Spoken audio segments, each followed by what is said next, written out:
Whitetails, your guide to North America's #1 big game animal.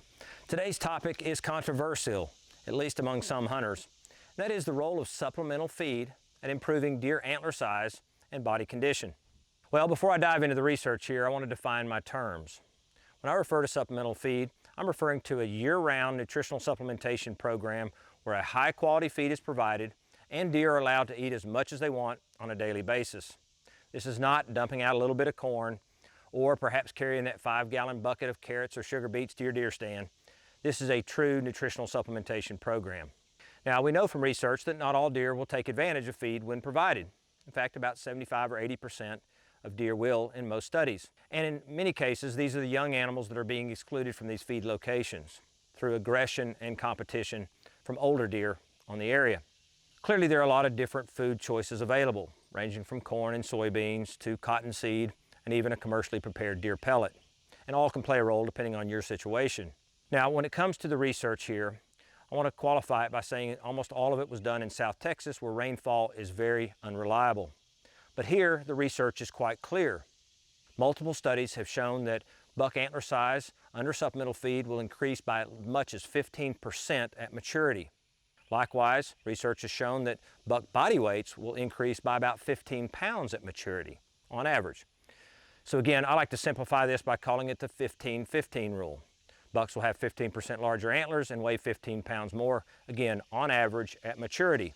Research has also shown that supplemental feed can greatly increase the quality of those young bucks.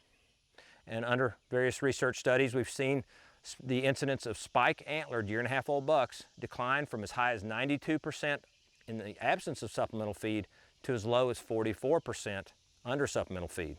So clearly these younger bucks are getting nutrition to produce a larger set of antlers at their first set at 1.5, likely to carry on benefits throughout life.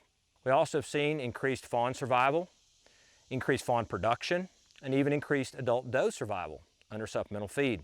So clearly a lot of benefits here, particularly in these arid environments. However, before you dive headfirst into a supplemental feeding program, you should also weigh up the cons, and there are several. Supplemental feeding is expensive. It's time-consuming. You need a feeder density of about 1 per 200 acres. Perhaps most importantly, it should never be considered a substitute for proper habitat management. By far, it makes sense to invest in your habitat first before even considering a supplemental feeding program. Also, you may be subjecting your deer herd to increased mortality due to predation under supplemental feed, because research has shown that predators often use these feed sites as ambush locations. And finally, supplemental feeding can congregate deer and increase the spread and prevalence of disease and parasite concerns in a given area. So if you live in a CWD area or have some other disease or parasite of concern, congregating deer to a single feed location may not be in your best interest. So again, before diving headfirst into a supplemental feeding program, consider all the pros as well as the cons. And one take-home message here as well is that regardless of supplemental feed or not in these South Texas studies, rainfall had a bigger impact on antler size than supplemental feed. That's it for today's episode of Murphy's Law.